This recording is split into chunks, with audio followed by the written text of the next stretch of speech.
pregame.com. The San Diego Chargers host the Carolina Panthers. This is going to be Tony Sinisi's best bet of the week. Chargers a 3-point favorite, coming off a big victory over the Steelers. Tony, is there life in this Charger team? There is life, and I think the Chargers have been a little deceptive this year. Their defense has absolutely improved, and I'm saying this as everybody saw the Ray Rice 4th and 29, and that's hard for me to say under those circumstances. But I had San Diego that day too. Ouch. Yeah. No, that's one you tell your grandkids about. But this is a much improved Charger team. They could not get off the field last year. The Chargers' big problem this year is offensive line injuries, and it's affected that whole chemistry of the offense. And now all of a sudden you have Rivers running for his life, making poor decisions, and it just snowballed. I think the Chargers are alive in this game. I think they played a mistake-free game against Pittsburgh. I believe they were something like 12 for 22 on third down conversions. No turnovers, played field position. I think the Chargers are alive. Yeah, field position was big because ordinarily their special teams have been atrocious the last couple of years. Special teams played very well last week. VR. My line says this number's on point. So if I'm going to lay 11 to 10, there's got to be other reasons to do so.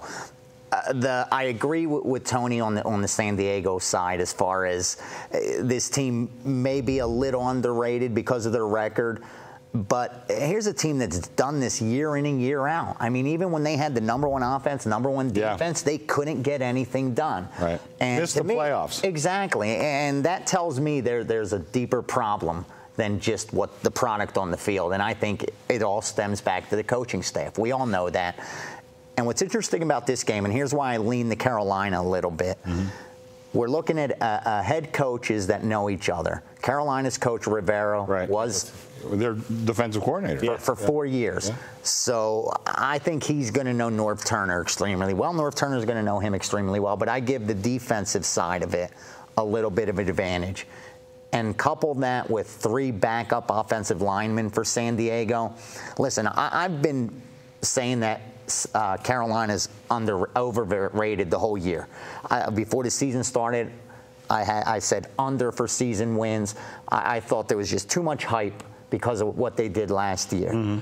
And I was not surprised. I kept hearing they're the best 2-6 team. They're the best 2-7 team. They're the best 2-8 team. All right, now they're 4-9. So they're probably the best 4-9. Probably okay. But still, so I'm not falling for that hype. But I just think San Diego, the season coming into this season, this isn't where they expected to be at 5-8. And I can't lay points with them, even at home. Where's Ryan Matthews been? Is he injured? He's still on the squad, I think. It was a combination of being injured and he was a fumbler. And he had a stretch where he had 2 lost fumbles in a 3-game stretch, and they buried him. They're averaging 3.7 yards per carry, which is awful. 95 yards a game, which is just as awful.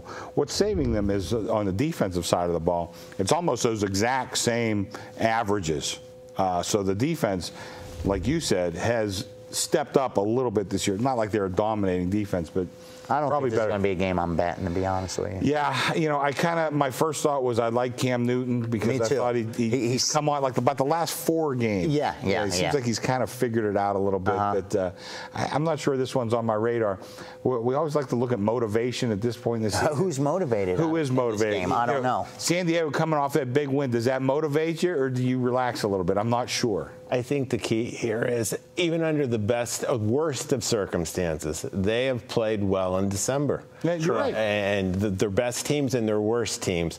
Somehow, Norv has them playing their best ball in December. Well, that's that solid coaching. Well, this is it's all part of the grand design. This is the test. Is that what it is? Glad to hear that. Okay, we've talked about it. Let's go ahead and make it official. This is my best bet of the week. I love San Diego minus the 3, and I know that a lot of people would have a problem with that game. Norv Turner is a lot of people's punching bag, but San Diego traditionally plays their best ball in December. I think they turned it around a little bit last week. I believe San Diego -3 is a fair number, and I'm laying the 3 with confidence. Very good. That's a very good point. I mean, he's had a great December. Yes, record. yeah. I don't know how and why, but the facts are the facts. As I make that case, though, if this guy keeps his job, but there will be an uprising. He's got to have fans. something on Spanos. He has to. Spanos gave him the game ball after. That's what I'm saying. He's got a picture in his safe or something compromising. Well, he's one of Spanos. He's one of our countrymen. I know. I so that's what I mean. There's got to be something. I can't figure it out. Okay, coming up next, we're going. I'm not going to comment. Yeah, I'm staying away from. We're going to let VR take care of that. Yeah. Coming up next, we're going to hear one more time from Tony. He's going to talk about the Steelers-Dallas game. So stay tuned. Remember, you can see all our videos at pregame.tv.